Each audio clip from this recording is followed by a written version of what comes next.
Dr. Felicita Giuliani, and although official titles still accompany my name on archival cards and electronic signatures, in recent years most people, be they patients, colleagues, or even neighbors, have preferred to call me simply Felicita, because after decades devoted to saving lives in operating rooms, sterile rooms, emergency night shifts, and I have moved away from advanced medicine and now spend my days sorting through papers at the local hospital and rare, but in my own way pleasant, consultations for novice doctors, in which, hopefully, they find bits of my experience and a little inspiration.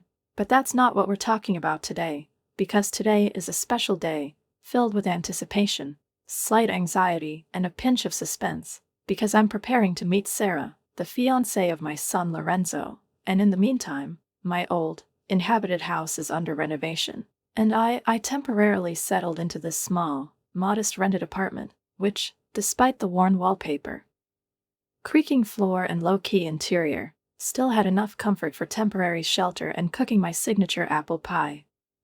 After all, nothing disposes to trust like a warm, fragrant pie, just taken out of the oven, with a ruddy crust, generously sprinkled with cinnamon. And before we continue, write in the comments from which city you are watching this video. Enjoy watching. I was just wiping my hands on my apron, enjoying the fragrance that filled the small kitchen, when the doorbell rang, and the sound, although expected, made my heart race, as if I were about to take an important exam that depends on more than just an impression. I went to the door and, opening it, saw Lorenzo. He was standing with the same easy carelessness with which he entered rooms since childhood, tall, confident, handsome, with a soft smile on his lips, and next to him was Sarah, restrained but immaculately groomed, with the look he'd told me about before, penetrating, as if she could see right through you, and at the same time cautious, as if she wasn't in a hurry to draw conclusions until she'd weighed everything to the gram. "Mom, this is Sarah," Lorenzo said with such pride in his voice that I felt my heart contract with love for him. "Nice to meet you." "Felicita," Sarah said, and held out her hand, thin, well, groomed, but with some tension, and her handshake seemed to me a little tougher than I expected, as if there was more analysis than warmth in it. "Please come in. I hope you're hungry." "The pie is just out of the oven," I said with a smile, stepping back to let them inside, watching her gaze roam the room, the modest living room with a battered sofa, the old cabinets in the kitchen, the walls that had lost their freshness of color, and although her face remained polite, I noticed a slight curve on her forehead is the fleeting one that appears to a person when he compares expectations with reality and realizes that reality is losing. "It's cozy," she finally said with a smile that didn't seem to reach her eyes, and almost immediately, without pausing, she added, "So what do you do at the hospital, Felicita? Lorenzo told me you work there." "Oh, it's mostly administrative work right now," I replied, trying not to go into details, because, firstly, I didn't want to sound narcissistic, and secondly, I already knew from her tone that this question wasn't idle. Lorenzo looked at me in surprise. "Mom, why don't you tell her about this?" I smiled, winked at him, and to change the subject, I started cutting the pie. "Better let's eat." "Sarah, you'll love it, this is my special recipe." When we sat down at the table, I noticed that, despite her politeness, Sarah ate slowly, as if her attention was focused not on the taste, but on the surroundings, on the words, on the details, and soon she asked the following question, less veiled. "And how did you manage to send Lorenzo to private schools and everything else? It must have been difficult for a hospital administrator's salary." I felt a wave of irritation rise in me, not because of the question itself, but because of its directness, because it sounded almost like a challenge, and I carefully controlled my voice and answered. "My parents helped a little. They left some savings." I saw her looking at me appraisingly, as if trying to figure out how plausible this was, and in her next look there was less curiosity, but more calculation. Lorenzo, bless his soul, didn't seem to notice the strained undertone of the conversation and turned to me, smiling. "Sarah does a great job with technical support at work. Mom, you should see her in action, it's impressive." "Technology really is the future," I said, turning to Sarah. And it's so nice to be at the forefront, to participate in something that really matters. Sarah nodded and replied with a hint of pride. It's true. Sometimes it seems that we are building the world of the future with our own hands. The conversation continued, about Lorenzo's work, about their wedding plans. I did everything possible to smooth out the tension, create an atmosphere of warmth, and although Sarah answered everything politely, with restraint, I could not get rid of the feeling that she was still evaluating, still weighing. Later, when they were leaving, Lorenzo hugged me tightly, with the same tenderness as when I was a child, and Sarah said goodbye coldly, almost formally. Her smile was a practiced curve, unnaturally strained and calibrated to the smallest detail. It seemed to have been rehearsed hundreds of times in front of the mirror, and although her lips moved correctly, habitually, according to all the rules of politeness and friendliness, her eyes remained cold, observant, devoid of warmth, and while I was washing the dishes after they left, dipping my hands in warm water as I scraped the remains of a half-eaten snack off the plates, I made a mental note. Not on paper, no, but deep inside, where important observations and maternal suspicions are deposited, to keep an eye on things, to keep an eye on the little things that can say a lot, because Lorenzo was my world, the center around which my whole life revolved, and I would be damned if I would allow someone, even such a restrained and calculating woman, to surreptitiously destroy what I had been building with such difficulty for years, protecting him from blows and disappointments. After that first, awkward meeting in my modest rented apartment, where the smell of freshly baked pie tried to mask the tension, I still hoped that over time my relationship with Sarah would smooth out, that we would find a common language, as it happens with women who are united by one person. But, on the contrary, as the wedding preparations we were entering an active phase, with a series of meetings, guest lists, decor selection and arguments about small things, the tension between us only grew, taking root in every remark, every glance, and the more I tried to offer help or advice, all the more sophisticated, Sarah found ways to politely but unequivocally circumvent my involvement, plunging me into a sense of alienation, as if I were a guest who had accidentally wandered into someone else's life, and not the mother of the groom, whose blood and history lived in every choice of Lorenzo.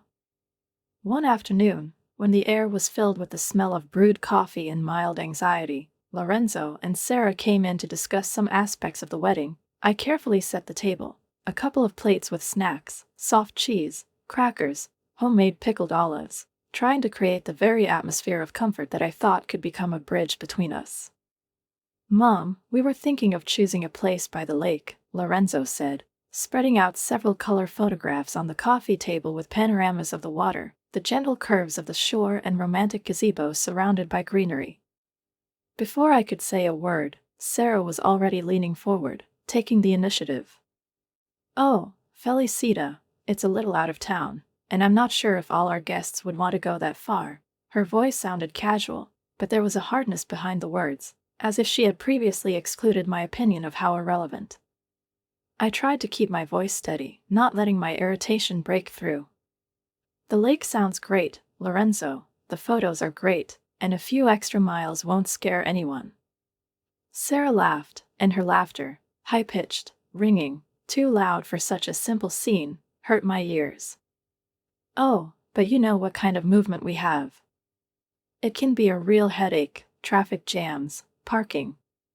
We wouldn't want anyone to waste half a day on the road," she said, pausing, not caring, but controlling the situation. I bit my tongue, not wanting to get into an argument, and instead nodded, feigning a smile.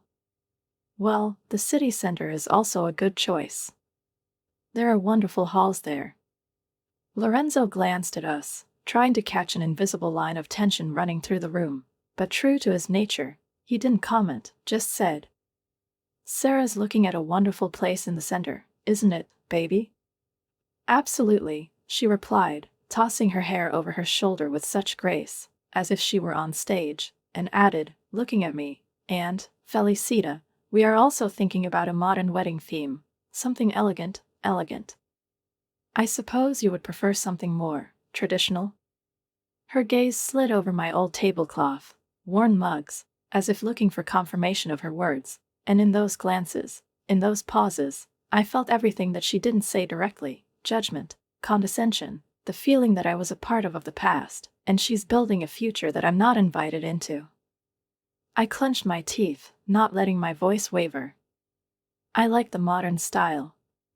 The main thing is that you should be happy. That's nice of you, she replied, smiling that same restrained, streamlined smile. We're just aiming for something more relevant. In the end, it's all about image.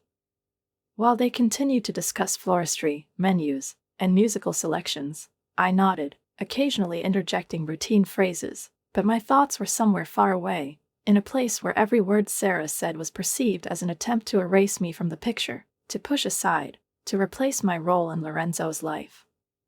When they left, the silence in the apartment became almost physical, dense, like a wool blanket draped over one's shoulders without warning. I was used to being alone. The years of widowhood had taught me to find peace in my own company. But this was different. Not just silence, but isolation, detachment in my own family. The door closed softly behind them, but with that finality that sounded like a cymbal. I poured myself a glass of wine, slowly, like a ritual, and sat by the window, looking out at the street lights twinkling in the evening blue, and felt my heart grow heavy with anxiety, maternal, deep, which cannot be stifled. I just have to watch and wait, I muttered to myself, taking a sip, but I'm not out of this game yet. It was Lorenzo's birthday, and despite the piercing cold, which seemed to prophetically reflect the negativity in our relationship, I did not doubt for a moment that I was not going to miss the celebration of my only son, the one for whom I once rose to my feet after the darkest falls of life, and for whom my heart mine has been beating all these years, experiencing his every joy and pain as if it were happening to me.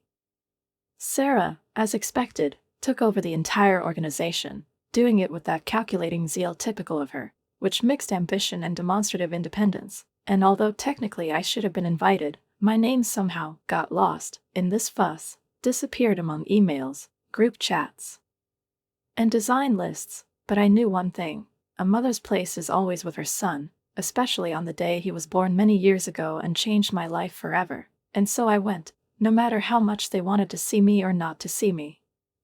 I arrived at Lorenzo's house with a small, lovingly wrapped gift, a thin box covered with thick indigo paper and tied with a silver ribbon, inside which were antique cufflinks that belonged to his father, a memory that I was saving for a special day. The house, judging by its appearance and the music coming from inside, was filled with people, noise, glitter, aromas of spicy drinks and perfumes, and all this, like a wave, covered me as soon as I stepped over the threshold of the gate. I took a deep breath, feeling my pulse quicken, and pressed the bell. My fingers were shaking, and my heart was pounding in my chest, because it's one thing to go to a party, but it's quite another to come to your son's party without knowing if you're expected there. Sarah opened the door. Genuine surprise flashed in her gaze, and for a moment the smile on her face faded, replaced by an appreciative expression. "Felicita, what a surprise," she said with a slight emphasis. "We weren't expecting you." Her words were like a light but precise punch disguised as politeness. I gathered all my dignity and smiled. I couldn't miss my son's birthday. "Is he here?" "Somewhere nearby," she replied reluctantly, stepping aside to let me in. I went in. The interior of the house was decorated in restrained blue and gray tones. Everything around was exquisite, clean, austere, and cold, as if the walls, furniture, and even paintings on the walls reflected the spirit of their hostess, modern, sophisticated, but unapproachable. I made my way through groups of people I didn't know. All of them were young, dressed in the latest fashion, confident, and seemed completely oblivious to my presence. Their laughter, their mannerisms, their themes, everything indicated that they were from another circle, a circle in which I, despite my role as the groom's mother, was not included. Finally, I noticed Lorenzo. He was standing surrounded by people who were probably his colleagues, laughing, talking, and for a moment my heart trembled with pride and love. "Lorenzo," I called, trying to sound confident despite the lump in my throat. He turned around, and his face lit up. "You've come." He hurriedly apologized to the interlocutors and came over, hugging me tightly. "I couldn't miss your day," I said, handing him the gift. "Happy birthday, dear." Thanks, Mom. His voice was warm, his gaze sincere, but there was a hint of confusion in it, as if he was trying to figure out how I found out, how I decided, why I came if I wasn't expected.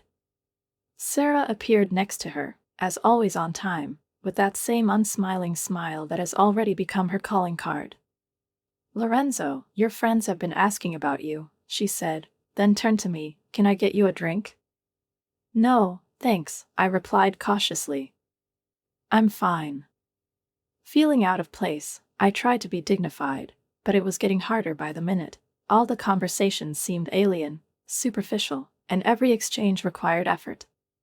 Sarah dominated the conversation. Her stories were polished and effective. She talked about her projects, successes, travels, plans for a life together with Lorenzo, and every time I tried to insert a word, she intercepted attention with the skill of an experienced speaker. At one point, as I was passing by, I heard her talking to her friend, and her voice was loud enough for me to hear. "Yes, it's a little awkward that she came. I didn't think she'd come, considering the, atmosphere." Those words hit unexpectedly hard. I wasn't just uninvited, I was unwanted. My presence made her feel awkward, maybe even ashamed.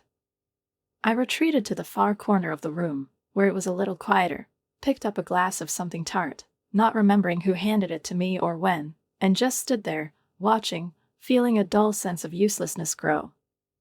After a while, Lorenzo found me. His face was worried, and he came over, frowning. "Mom, are you okay? You seem a little."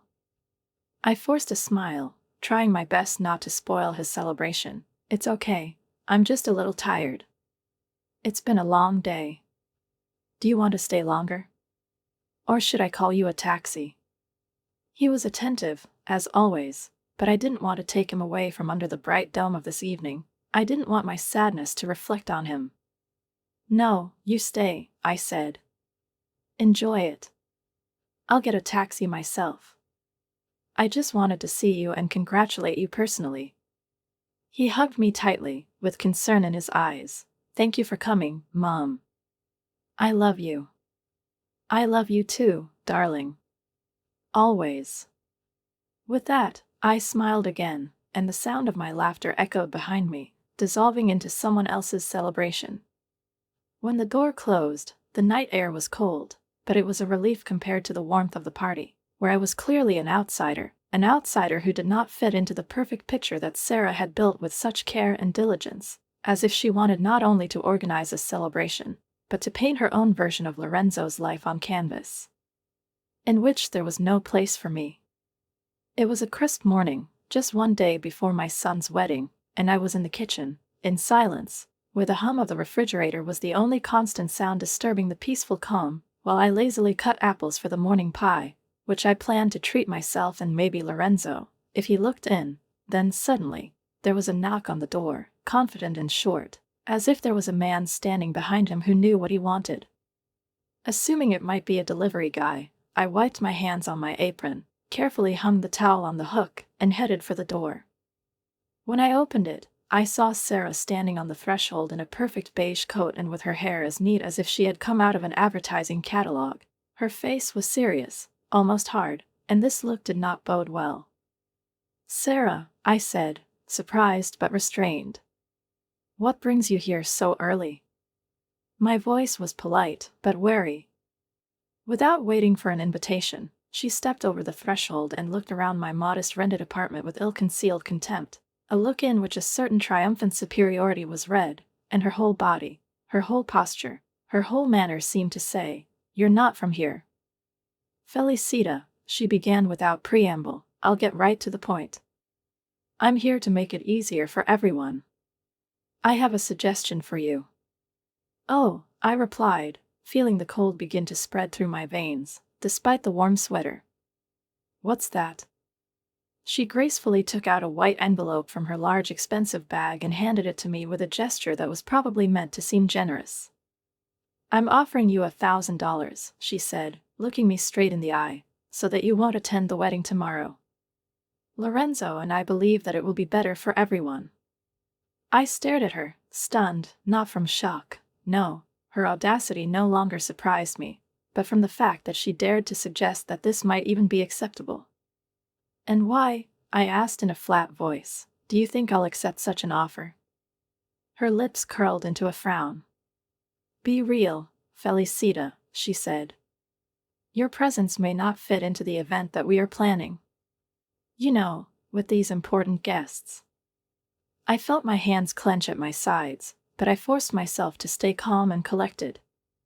"I'm sorry," I said, pretending to tap my ear, as I did when I was young, when I wanted to avoid hearing something unpleasant. "I don't think I heard you. Do you want to pay me not to attend my own son's wedding?" Sarah sighed, irritated this time, and repeated it louder, in the tone that people use when they're convinced they're right, "Because Felicita, you don't really fit in. You dress somehow, and everything about you is just not up to par. We're going to have very powerful people, and we can't let you look like you are there." She paused, as if expecting me to back down, to accept these words with abject resignation, as something natural. But I stood there, feeling a hardness grow in me, like a stone in my chest, and instead of resentment, a strange calmness came, clarity, cold and clear as ice. "Go on, Sarah," I said softly. "I'm listening." She nodded weakly, shaking the envelope in the air again, as if confirming her generosity. "With this money, maybe you can renovate this place, or buy something beautiful. For another case. You should be grateful that I'm offering this." I almost laughed at her complacency, at the absolute certainty that she knows what my life looks like and what I need. She thought that this apartment was mine, that I lived here because I had nowhere else to go, and that $1,000 could replace the day when I had to be with my son. But I kept my face neutral, nodded slowly, and, looking straight into her eyes, took the envelope. "Okay, Sarah. If that's what you really want."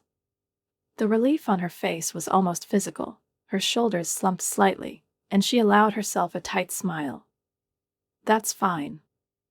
I'm glad you're being reasonable." She turned around and left, and I quietly closed the door behind her, slowly, without making a sound. My body was trembling, but not from fear, from anger, from an inner tremor that rose from my chest to my throat. I went to the table, sat down, and took out my phone. There was a recording on the screen, clear and precise, without distortion. Her every cruel, arrogant syllable was captured. I hit save, took a deep breath, and dialed Lorenzo's number. "Lorenzo," I said, trying to keep my voice calm but firm. "Can you come right now? It is important. We need to talk." "Of course, Mom. I'll be there as soon as I can. Everything is fine." His voice was full of concern, and I could hear him tense up. "Just come. We'll talk when you get there." When Lorenzo arrived, he looked worried. He came in with the impetuosity of a man accustomed to solving problems immediately. As soon as he crossed the threshold and did not even have time to take off his coat, he cast a quick glance at me, full of anxiety, and sat down on the edge of a chair, as if he was not going to stay, as if he wanted to find out everything, understand and go to act. I didn't waste a second. "Listen to this," I said restrainedly and turned on the recording on my phone. Allowing Sarah's words, so cold, blooded and sharp, to spill into the silence of the room, permeating the air with the poison of her intentions, and as her voice sounded, clearly, distinctly, leaving no doubt, my face's son lost his colors. First he reflected misunderstanding, then pain, then anger, and in the end, deep, almost physical resentment. When the recording ended, he slowly looked up at me, and his voice was broken. "Mom, I'm so sorry that you had to hear this. I can't believe she said such things," he stammered, as if he didn't have enough words to express what was raging inside him. Inside, his hands clenched into fists, and his lips pressed into a thin line. "The wedding is tomorrow, Lorenzo," I said softly, but with firm determination in my voice. "What do you want to do?" And there was everything in that simple phrase: maternal care, expectation of a man's choice, respect for his adulthood, and concern for where this decision would lead him. He got up and began pacing the room, running his hands through his hair in a gesture of extreme confusion, like a man standing on the edge of an abyss. I want to tell her that it's over, that I can't marry a woman who's capable of such a thing, he said finally, but I raised my hand, stopping him. If you do this now, I said, looking into his eyes, everyone will see you as the villain, and she will play the victim. We can't let her version drive this story, Lorenzo. He paused, absorbing my words, his breathing steadied, and finally he nodded. Then what do we do? We need to show everyone her true face, I said, and there was such confidence in my voice that could only be born in the heart of a woman who has gone through a lot and learned to protect what she truly holds dear. After Lorenzo left, deciding not to tell Sarah anything for the time being, I set about preparing. I took out the phone book where the old numbers were kept, and began calling people who didn't know me by hearsay, old friends, former patients, those whom I helped, who knew what gratitude and honor meant, people with whom we have been connected for years and destinies. I didn't go into details, but I asked for support, their presence at the ceremony, their eyes, their witnesses. And as I sat alone on the couch, a cup of tea trembling in my hands, I felt an anxious but determined expectation growing in me. Tomorrow would be a watershed, after which everything would change, because it wasn't just a struggle for attention or against a rival, it was a struggle for my son, for his life, for not getting caught in a web of lies and cold calculation. The wedding day arrived, and along with the morning sun, tension entered the room, almost palpable, as if the walls also felt that today their beautiful, festive atmosphere hides a secret volcano. The guests gathered in the hall, decorated with impeccable taste, light ribbons, flowers, crystal, everything shone and sparkled like a facade designed to distract from the cracks inside. They talked, laughed, discussed the upcoming ceremony and the bride's dress.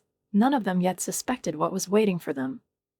I was sitting in the gym, outwardly calm, but inside it was like a taut string, and when the technician with whom I had discussed everything in advance looked at me waiting for the signal, I barely nodded. The lights went out, and the guests, who were waiting for the romantic start of the slideshow, froze. But instead of the usual gentle music and photos of a couple in love, Sarah's voice sounded from the speakers, clearly, loudly, to the whole hall. I'm offering you $1,000 so that you won't attend the wedding tomorrow. We think it's for the best. There was a pause filled with the echo of what was said, and it was impossible to hide in it. People turned to each other, whispered, and a wave of shock, misunderstanding, and bewilderment swept through the hall. It was impossible not to recognize this voice. It was impossible to think that it was a fake. Authenticity and contempt sounded in every intonation. And it was at this moment, at the height of embarrassment, when the doors opened to let Sarah and her father in, that a scene occurred that hardly any of the guests would forget. They entered with confidence, restrained smiles, with a step honed by rehearsals, but were greeted not with applause, but with icy silence, glances, full of reproach. Her father, unaware of anything, continued to smile, waving his hand, while Sarah herself, in an exquisite white dress, with a bouquet in her hands, instantly felt that something had gone wrong. Her lips twitched, her face turned pale, and, as if under the weight of 1,000-year-old ice, her posture became brittle, almost unnatural.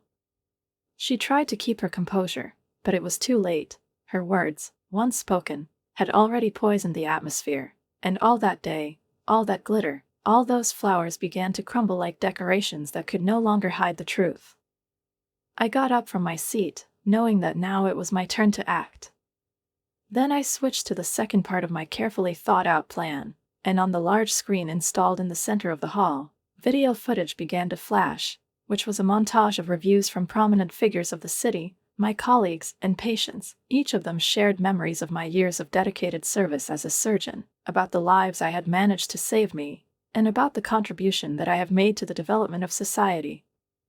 The contrast between these sincere words of appreciation and Sarah's recent insinuations was striking and left no doubt about the true state of things.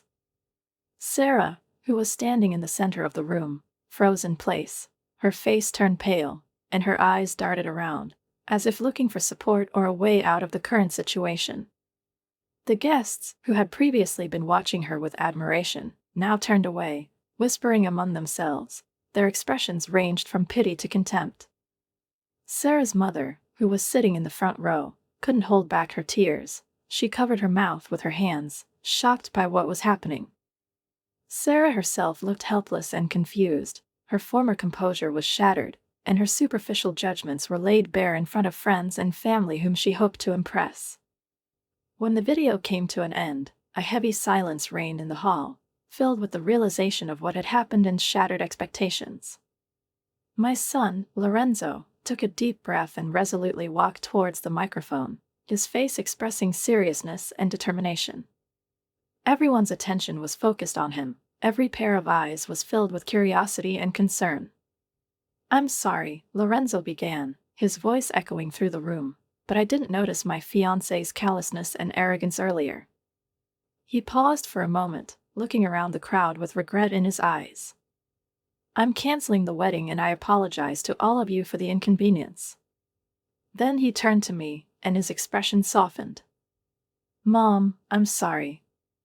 Thank you for everything you've done for me. Without you, I could have made the biggest mistake of my life."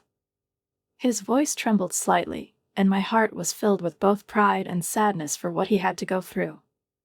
There was a murmur of support from the audience. Several guests stood up, applauding Lorenzo's courage.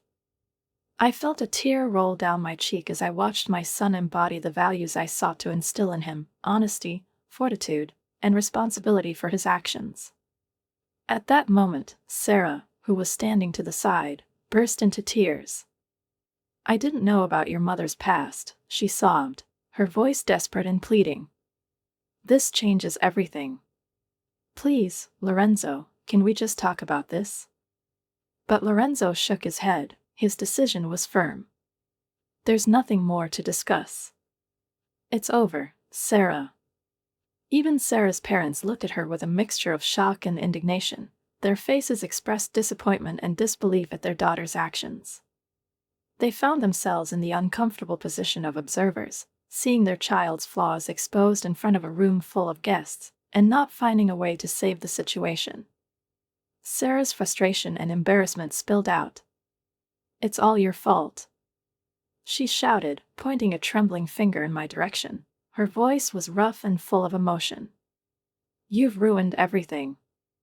With those last words, she turned and ran out of the hall, her sobs echoing behind her as the door slammed shut. There was silence in the hall. Everyone was aware of the drama that had so unexpectedly unfolded. I went up to Lorenzo and hugged him. "You did the right thing," I whispered, feeling the weight of the day pressing down on both of us. He nodded, putting his arm around my shoulders. "Thank you, Mom. I couldn't have gone through this without you."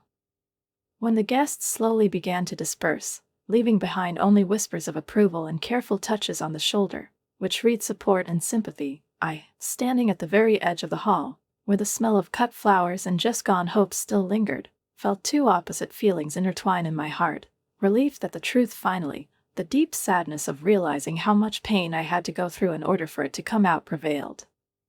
The day, about which so much was talked, guessed, and dreamed, ended not with fireworks of joy, but with a calm, almost solemn silence, in which the bitterness of loss and the maturity of liberation were hidden. Lorenzo, my beloved son, although wounded by this story, was now free from the false embrace, from the dangerous illusion that next to him was a man worthy of his love and future. This release was like surgery, painful, but necessary for healing. After the waves of drama and emotion subsided, I took up with renewed vigor the long, delayed task of completing the renovation of my house, and with every stroke of paint, with every newly hung curtain, I seemed to sew up the wounds inflicted by the past years, creating a space full of peace, soft light, and morning silence, where everyone in the corner breathed the beginning of a new chapter. 2 years have passed since that fateful day, and life, like a river, has found its way, winding between the stones of the past and filling the shores of the present with clarity and peace. There were still some echoes of that story. Sarah's ex-fiancé tried to contact me several times, begging for a chance to explain himself, to return what he said was real, but I, knowing the value of trust, each time cautiously but firmly said no. One day, I heard rumors that she had been fired from her job. As it turned out, her boss was present at the wedding and witnessed the whole scene, and this, of course, did not add to her points. After that, Sarah left the city, disappeared, and since then no one she knew where she was or what she was living in now. Meanwhile, the life of my family and my own was flowing in the best possible direction. I left my administrative position at the hospital, deciding that it was time to give myself the rest I had long deserved after decades of serving other people's lives. Less than a year later, Lorenzo met Anna, a young woman with kind eyes and a soft smile, who had inner strength and simple but strong kindness. Anna became a breath of fresh air for us. Her presence seemed to let spring into our hearts. They got married last spring, and this wedding, unlike the previous one, was filled with sincere light, joy, and real warmth that cannot be faked. We laughed, danced, and cried with happiness, and every moment was truly alive. Anna respects me like no one else, and from the first day she accepted me not just as her husband's mother, but as someone with whom she would like to share family holidays, long conversations, and even silence. I remember at a recent dinner, in the cozy atmosphere of my house, she looked at me with that special tenderness that only truly grateful hearts have, and said, "Felicita, I really admire you.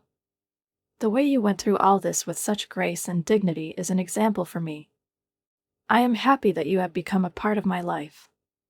Her words melted something in me that seemed to be petrified forever after all the storms. I smiled, feeling these words fall on my soul like a warm blanket, and answered her in a voice that sounded both joy and fatigue, and a new, quiet hope. "Darling, you make my son happy, and that's all I could wish for. Thank you for that." And indeed, the house, once half empty and filled with silence, now lived, breathed, laughed. It became a real house, full of the smells of fresh pastries, the clink of glasses and the rustle of conversations, promises of future meetings, new beginnings. It again had a place for joy and bright memories. Recently, I took a step that I had dreamed of all my life, but always postponed under the pressure of responsibilities and not now. I've booked a trip around the world, yes, a real one, with transfers, guides, new people and the smells of other countries. It was a spontaneous but absolutely correct decision, and I felt a long-dormant thirst for adventure stir inside. When I told Lorenzo and Anna about this over evening tea, their faces lit up. "Mom, this is amazing. You've said so many times how you want to see the world," Lorenzo exclaimed with the same light in his eyes that I saw in him as a boy. "Yes, and you more than deserve it," Anna added, hugging me warmly. And now that my suitcases are in the hallway, and the route runs through Rome, Kyoto, Cape Town, and Santiago, I realize that I'm not just going on a trip around the world. I'm entering a new era in my life, into a world where there is no place for the shadow of the past, only the light of the present and the boundless vastness of the future.